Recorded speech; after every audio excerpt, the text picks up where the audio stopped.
Hello everyone. So in the last video we have discussed about limitations of valence bond theory and we got an elementary idea of crystal field theory. Now in this video we will be discussing about crystal field splitting in octahedral complexes. तो जैसे हमें पता ही है कि CFT is based on the splitting of d orbitals. कह सकते हैं ऐसा कि CFT हमें यही बताती है कि d ऑर्बिटल्स मेनली कैसे स्प्लिट होते हैं अलग अलग एनर्जी लेवल्स में। तो आज हम डिस्कस करेंगे CFT of high spin octahedral complexes. Octahedral complexes का मुझे लगता है कि आपको पता होना चाहिए कि वो कैसे होते हैं, मतलब उनमें कितने हमारे पास लीजेंड्स आकर सेंट्रल मेटल आयन के साथ कनेक्ट होते हैं। तो आई होप सो आपको पता होगा। तो पहले हमें ये पता होना चाहिए कि CFSC क्या होती है। अभी CFSC का एक अलग क्वेश्चन बनता है कि define CFSC and calculate its value for this DN type of system where n can be vary from 1 to 10। तो CFSC सिंपली बताऊं कि वो वाली स्टेबलाइजेशन एनर्जी है जिससे हमारे d ऑर्बिटल्स अलग अलग एनर्जी लेवल्स में स्प्लिट हो जाते हैं। वो एनर्जी जो रिक्वायर्ड है उनकी स्प्लिटिंग में उसे हम क्रिस्टल फील्ड स्टेबलाइजेशन एनर्जी बोलेंगे।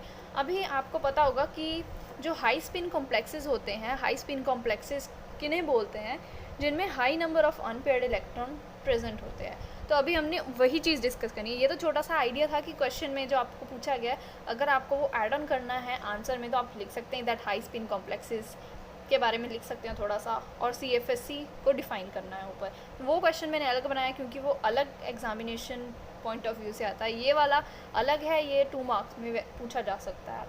तो अभी हमने करनी है calculate CFSC for high spin octahedral complexes. अगर आप CFSC के बारे में लिखना चाहते हैं तो लिख सकते हैं यहाँ पे।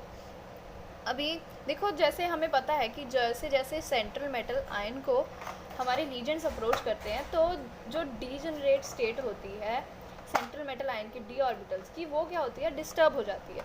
अब जो वो डिस्टर्ब हो जाती है तो वो बाद में क्या होता है, बाद में जितने भी d ऑर्बिटल्स पड़े होते हैं वो स्प्लिट हो जाते हैं। वही चीज़ यहाँ पे लिखी हुई है, वैसे ईजी वे में बता रही हूँ आपको कि वो सिंपली स्प्लिट हो जाते हैं।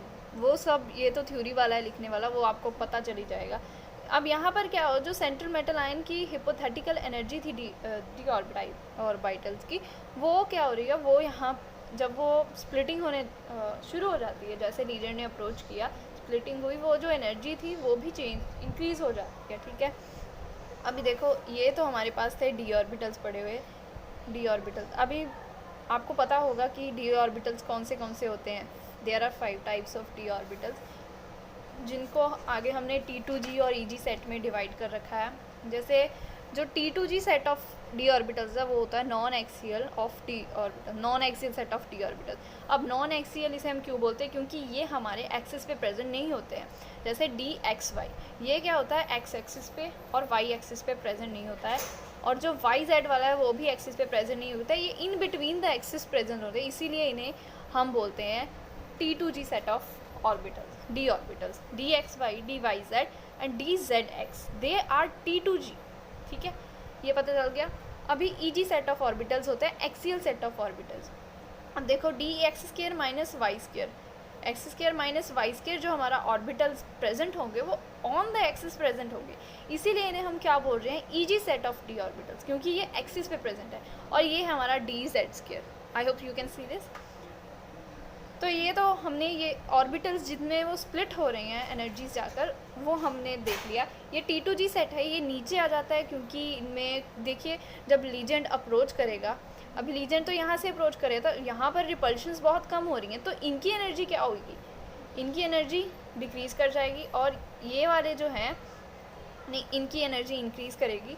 और यहाँ पर देखो लीजेंड सीधा आकर यहाँ पे अप्रोच करेगा, यहाँ पर तो एक्सिस पे पहले ही ऑर्बिटल प्रेजेंट है, तो इनकी एनर्जी क्या होगी, डिक्रीज़ होगी, क्योंकि यहाँ पर ये क्या फेस कर रहे हैं, रिपल्शंस को फेस कर रहे हैं। ठीक है, अब देखो जितने भी वीक फील्ड लीजेंड्स होंगे 5D ऑर्बिटल्स के, उन weak field legends of 5D orbitals splitting, ये तो चलो टॉपिक का नाम है, तो इनकी जो स्प्लिटिंग पावर होगी वो कम होगी। देखो वीक फील्ड लीजेंड्स ही होंगे जो हमारे पास हाई स्पिन कॉम्प्लेक्सेस बनाएंगे। ठीक है, इनकी इनमें high number of unpaired electrons present होंगे, इसीलिए इन्हें हाई स्पिन कॉम्प्लेक्सेस का नाम दे रखा है। अभी वीक फील्ड लीजेंड के बारे में पूछ सकते हैं, दैट व्हाट आर कौन कौन से होते हैं वीक फील्ड लीजेंड, वो तो आयोडीन, ब्रोमीन, ये सब नाम लिख सकते हैं। अब इसके लिए कंडीशन क्या होगी, जो हमारे पास डेल्टा नोड है that will be less than p, pairing energy से कम होगा। Delta node is a splitting crystal field stabilization energy, ठीक है, उसकी रिप्रेजेंटेशन है ये, तो वो पेयरिंग एनर्जी से कम होगी। अब देखो ये तो चलो मैंने थोड़ा ये अच्छा नहीं बना हुआ है, मैं आपको वैसे बता देती हूँ जैसे डी ऑर्बिटल्स ऐसे पड़े हुए थे, ठीक है, ये d x y, d y z, ये सारे पड़े हुए थे। जैसे ही अब लीजेंड ने अप्रोच किया तो पहले तो ये अपनी स्टेट से थोड़ा सा चेंज हो जाएंगे इनकी एनर्जी लेवल। बाद में जब ये स्प्लिट होंगे तो कैसे स्प्लिट होंगे, तीन जो हमारे पास जो non axial set of d orbital है दैट इज T2G, वो नीचे आ जाएगा, और जो हमारे पास axial set of d orbitals है वो कहाँ चला जाएगा, ऊपर हो जाएगा। उसकी एनर्जी लेवल, जैसे कहा कि एनर्जी क्या है, डिक्रीज़ हो जाएगी इनकी एनर्जी, क्यों सॉरी इनकी एनर्जी क्या है, रिपल्शंस के कारण डिक्रीज़ होनी शुरू हो जाएगी, क्योंकि रिपल्शंस फेस कर रहे हैं ये ज़्यादा। अब देखो इनमें फिलिंग कैसे होनी है, तो मैं सीधा जब वो स्प्लिट हो गए हैं तीन और 2 में, तो वो बता रही हूँ आपको सीधा। अब ये टोटल जो इसका एनर्जी होती है वो होती है 10 DQ, टोटल 10 DQ होती है। अब नीचे वालों की इनकी एनर्जी क्या होती है, इनकी एनर्जी कम होती है, दैट -4 DQ, और इसकी एनर्जी ज़्यादा होती है, दैट इज़ 6 DQ। अब जब भी हमारे जो इलेक्ट्रॉन्स हैं इनमें फिल होंगे, जैसे अब मैं D1 की बात कर रही हूँ, D1 जब इसमें नंबर ऑफ़ इलेक्ट्रॉन 1 फिल होगा, नंबर ऑफ़ इलेक्ट्रॉन जब 1 फिल होगा तो वो यहाँ से फिलिंग स्टार्ट होगी। अब जैसे मैंने कहा इसमें high number of unpaired electrons present होंगे, अनपेयर्ड इलेक्ट्रॉन्स प्रेजेंट होंगे तो जैसे फिलिंग होगी, जैसे मैं D5 की फिलिंग कर रही हूँ अभी, ये तो सिंपली थी D1 की फिलिंग, 1 की फिलिंग की तो -4 से 1, यानी कि 1 इलेक्ट्रॉन जितना हमने इसमें डाला है, और -4 इसीलिए क्योंकि ये नीचे वाले जो DXY, DYZ और ZX में आकर मिला है, इलेक्ट्रॉन रखा है, तो इसीलिए -4 × 1 दैट इज़ -4 DQ होगी उसकी क्रिस्टल फील्ड स्टेबलाइजेशन एनर्जी जब वो D1 में आएगा। अब D4 तक तो D3 तक ये सारे कॉमन होते हैं दोनों में, जैसे हाई स्पिन में भी सेम होएंगे और हाँ लो स्पिन में भी दोनों सेम होएंगे। हाई स्पिन और लो स्पिन में ना D3 तक जैसे हम इलेक्ट्रॉन्स की फिलिंग करें तो वो तो सेम आएगी। D4 पे जो डिफरेंस आएगा वो बता रही हूँ कि D4 पे वहाँ से हमारे हाई स्पिन और लो स्पिन कम्प्लेक्सेस बनने स्टार्ट हो जाते हैं। अब देखो इसमें मैंने कहा कि high number of unpaired electrons हैं, तो यहाँ पर जब मैं 4th की फिलिंग करूँगी हाई स्पिन कॉम्प्लेक्सेस में, high spin complexes unpaired number of electrons, तो 4th ऊपर चला जाएगा क्योंकि there are high number of unpaired electrons. क्योंकि फिलिंग तो ऐसे भी हो सकती है और ऐसे भी हो सकती है कि नीचे वाले ही पहले मैंने सारे फिल कर दिए। ये होंगे हमारे लो स्पिन कॉम्प्लेक्सेस और ये होंगे हाई स्पिन कॉम्प्लेक्सेस।